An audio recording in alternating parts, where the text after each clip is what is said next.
Serge Sauvion. Aujourd'hui, je chante, tu chantes, de Carole Meyers.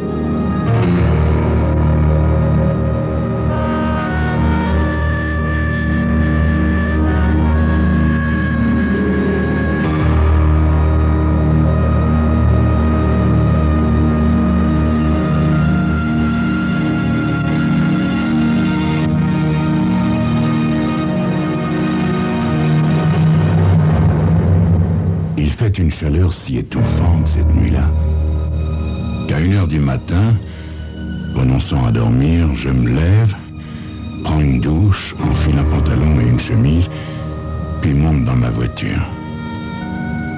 Un petit tour à la campagne me fera du bien. À vrai dire, c'est pas seulement la chaleur qui me tourmente et me rend le sommeil impossible. C'est aussi le fait qu'il manque 12 000 $ dans mes comptes à la banque. En temps normal, un tel déficit ne m'aurait pas affolé. En tant que fondé de pouvoir, je manipule fréquemment de telles sommes. J'en emprunte aussi pour prendre des paris dans des endroits plus ou moins louches, souvent honorés par des descentes de police, mais qui continuent à prospérer grâce à d'opportuns graissages de pattes. Seulement cette fois, je suis pris de court. Je sais de sources sûres que des inspecteurs nous réservent l'agréable surprise d'une visite dans 2 jours. Évidemment, je sais suffisamment bien jongler avec les chiffres pour être capable de les mettre en ordre en quelques heures, mais les 12 000 $ qui doivent accompagner ces chiffres, je ne les ai pas. Et je ne vois vraiment pas où je pourrais les trouver en 48 heures. Je conduis nerveusement, ressassant mes problèmes sans même apprécier la brise légère qui a commencé à me rafraîchir dès que j'ai quitté la ville pour m'engager sur une route secondaire. Tout à mes pensées moroses, j'ai failli bien ne pas voir la petite lueur qui se met soudain à briller derrière un bouquet d'arbres à quelques mètres devant moi. Intrigué, je freine, coupe le moteur, éteins les phares et descends de voiture. Comme la lune est presque cachée par les nuages, on n'y voit pas grand-chose. Je découvre cependant un petit sentier dont les broussailles ont été écrasées ou arrachées, ce qui indiquerait qu'un véhicule est passé par là récemment. L'endroit n'a rien de rassurant, mais la curiosité l'emportant sur la crainte, je me mets en marche. Soudain, la lune apparaît entre 2 nuages et le décor s'éclaire. Une voiture qui a quitté le chemin se trouve là, au milieu des bois, l'avant tourné vers les arbres. Un peu plus loin, éclairé par le faisceau de sa lampe de poche, un homme en manche de chemise est en train de creuser le sol avec une bêche. Cet homme, je le reconnais aussitôt. Roger Kobler, conseiller municipal. Une satisfaction perverse m'envahit. Kobler, encore célibataire à plus de 50 ans, s'est trouvé dès le berceau à la tête d'une fortune considérable. Est-ce pour cela qu'il met un point d'honneur à s'opposer à ce que ses concitoyens acquièrent leur propre indépendance financière au moyen du jeu? Je n'en sais rien. Mais toujours est-il que la législation qui réprime le jeu n'a pas de défenseur plus acharné que lui.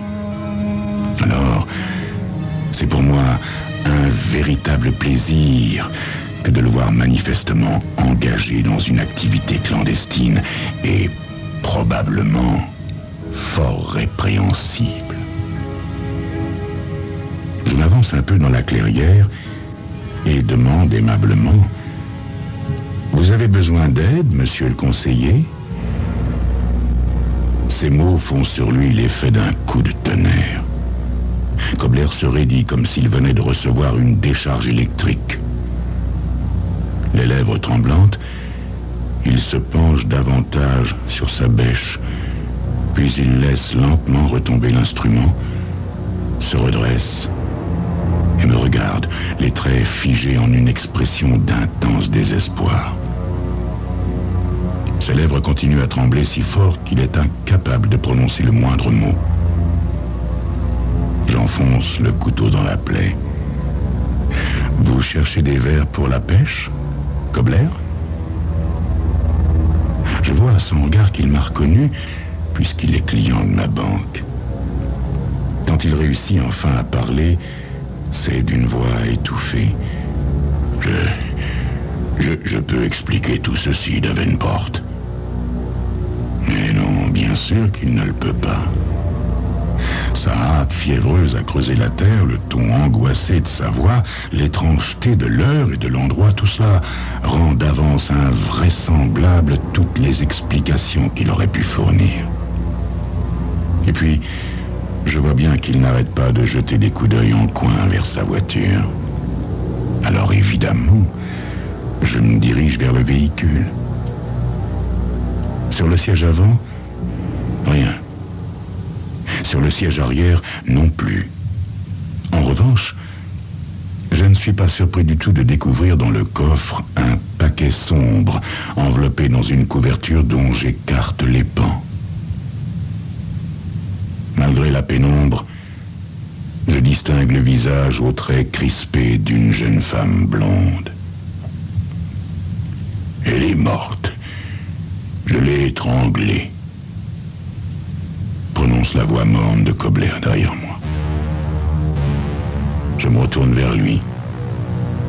La mine piteuse, il ne fait aucun effort pour se justifier. Déjà, une petite cloche tinte à mon oreille. D'une voix calme et sans la moindre nuance de sarcasme, je demande: « Vous avez envie de me raconter comment ?» D'abord, il hésite. Puis, quand il se décide à parler, il le fait sans émotion, presque mécaniquement. Elle habitait cette ville depuis 6 mois environ. Elle travaillait comme serveuse dans un bar. Je l'ai rencontrée un soir dans un parking. Sa voiture ne voulait pas démarrer et j'ai tout de suite été fasciné par sa vitalité, son tempérament de feu. Mais vous ne pouvez pas comprendre, Davenport. Oh si, je comprends très bien. Et j'imagine aisément le reste de l'histoire, mais je tiens à le laisser raconter lui-même. Et alors, Kobler, que s'est-il passé ensuite? Il passe sa langue sur ses lèvres sèches.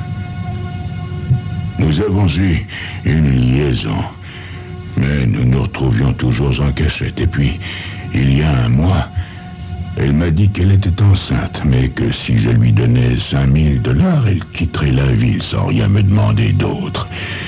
Bien sûr, cette histoire était peut-être un mensonge, mais avec une position comme la mienne, je ne pouvais pas risquer de scandale. Alors j'ai payé. Seulement, elle n'est pas partie.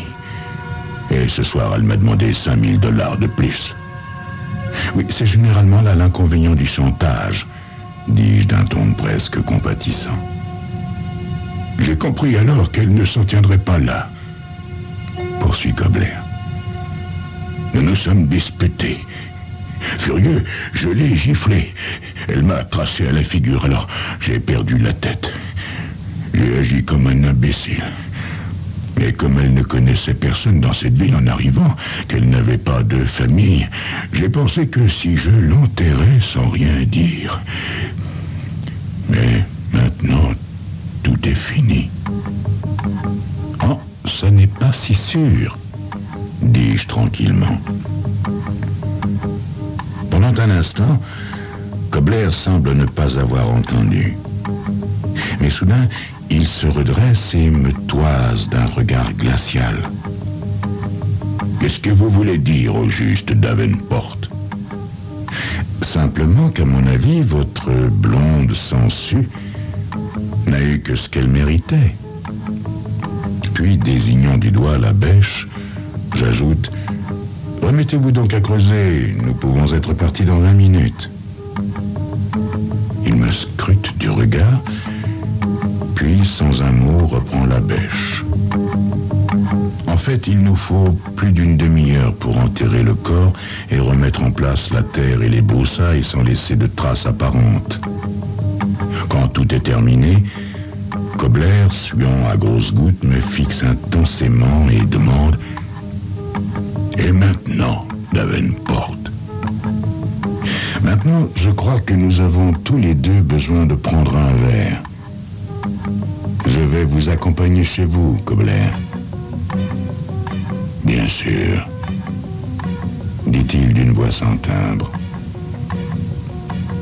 Je comprends que s'il a eu jusqu'alors des doutes sur la suite de l'histoire, eh bien maintenant il n'en a plus. La seule question qu'il doit se poser doit concerner le montant de mes exigences. Et je n'ai pas l'intention de le laisser longtemps dans l'incertitude.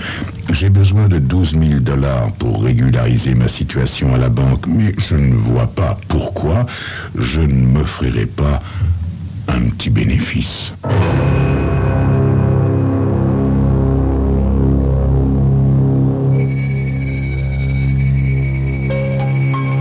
Oui, Kobler a effectivement compris la situation. Mais comment va-t-il réagir ? C'est ce que vous saurez dans quelques instants.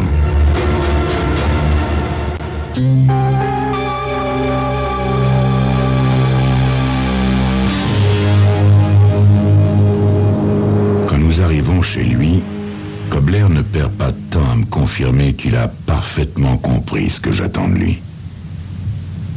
Il me regarde d'un air hagard par-dessus son verre de whisky et me demande simplement « Combien, Davenport ?» Je fais mine de réfléchir intensément, puis je lâche avec désinvolture « Disons 15 000 $.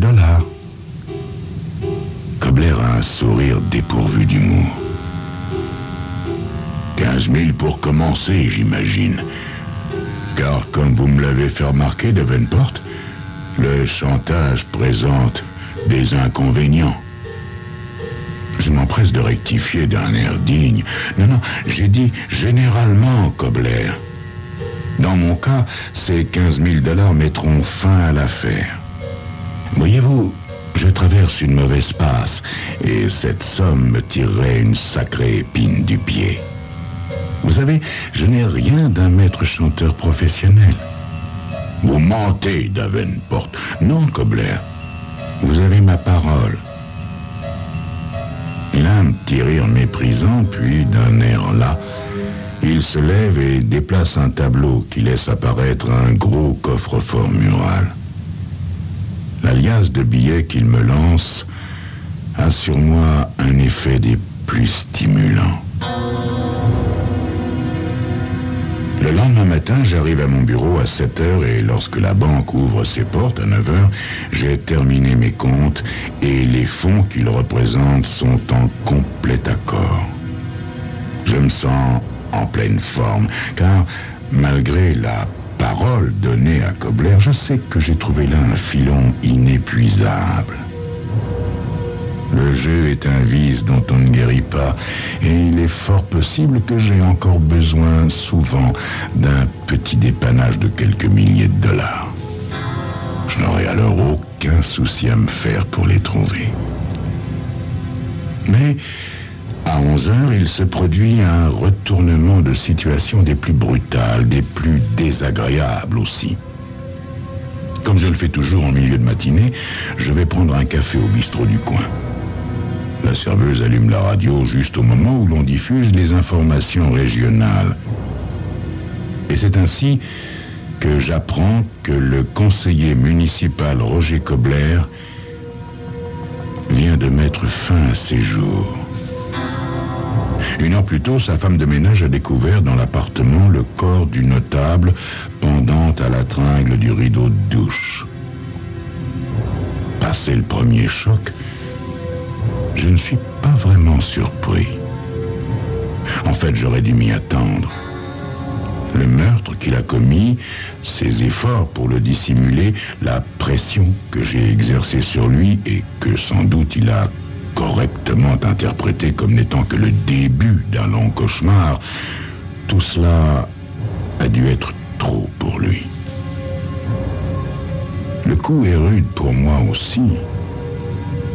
Non seulement je perds une source de revenus sur laquelle je comptais, mais il se peut aussi que je me trouve moi-même dans un sale pétrin. Si Kobler a parlé, s'il a laissé une lettre pour expliquer ou justifier son geste, le reste de la journée s'écoule avec une lenteur effroyable. Je m'attends à tout moment à recevoir la visite de la police. Pourtant, personne ne vient. À 6 heures, j'écoute les nouvelles à la radio. Mais on ne fait que mentionner à nouveau le suicide de Kobler sans plus de commentaires et sans faire aucune allusion à une enquête en cours. Le soir, je suis certain de ne plus courir aucun danger. Vers 9 heures, je suis en train de boire un gin bien tassé pour me réconforter quand on sonne à ma porte. Je vais ouvrir et me trouve en face d'un individu efflanqué que ses cheveux blonds coupés en brosse et son visage poupin font ressembler un peu à un étudiant en première année. Ma première impression est pourtant vite démentie par le regard perspicace des yeux gris de mon visiteur. « Vous êtes bien Henry Davenport ?» demande-t-il poliment. « Oui, c'est exact. »« Brigadier Cannon de la police judiciaire, » dit-il en me présentant sa carte. « J'aimerais m'entretenir quelques minutes avec vous. » Je sens mon estomac se nouer, mais je m'arme de courage. Après tout, le pire n'est pas forcément à redouter. « Très bien, brigadier, » dis-je en m'effaçant pour le laisser entrer. « Prenez place, je vous en prie. De quoi s'agit-il ? » J'ai été désigné dans l'affaire Kobler, commence-t-il par me dire. Ainsi, je suis bien impliqué dans cette affaire, mais j'ignore encore jusqu'à quel point. Je m'efforce de feindre une indifférence polie. « Oh oui, c'est un grand malheur que ce suicide. J'en ai entendu parler tout à l'heure à la radio et... » Je m'arrête net car je viens tout à coup de comprendre le sens possible de l'expression « j'ai été désigné ». Mon pouls se met à battre plus vite. « Je vois que vous avez saisi Davenport », reprend Cannon avec un clin d'œil entendu. « Il ne s'agit pas d'une visite officielle, n'est-ce pas? Disons plutôt une prise de contact. » Cette fois, je comprends tout à fait. Et l'ironie de la situation me laisse dans la bouche un goût amer. C'est bien ma veine. Il a fallu qu'on charge de l'enquête sur le suicide de Kobler un de ces opportunistes qui laissent prospérer le jeu contre lequel le défunt conseiller municipal a tant lutté. Oui. Le brigadier Cannon n'est autre qu'un policier véreux. Un pourri, quoi. Je sens la sueur m'inonder le front, mais je réussis à soutenir le regard de Cannon. « Vous me faites perdre mon temps !» dis-je d'une voix tendue. Il secoue la tête avec un petit sourire. « Je ne crois pas, Davenport. Vous espériez sans doute que Kobler n'avait pas laissé de message. Mais il l'a fait. » Tout en parlant, il tire de sa poche une feuille de papier. « C'est une confession, voyez-vous, Davenport, qui vous nomme très explicitement et raconte le rôle que vous avez joué. La femme de ménage n'a pas vu cette lettre, et quand je l'ai trouvée, je l'ai, disons, déplacée. » Il s'interrompt un instant pour me dévisager. « Et pour plus de sûreté, achève-t-il, j'ai été repérer la tombe. mes tempes se mettent à battre violemment. Cette fois, je suis bel et bien pris au piège. Je sais qu'il ne me reste plus qu'une seule ressource. Presque inconsciemment, je répète la question que m'a posée Kobler moins de 24 heures plus tôt. Combien? Mettons 5000 $, pour faire un chiffre rond, répond Cannon. Ça pourra aller, pour commencer.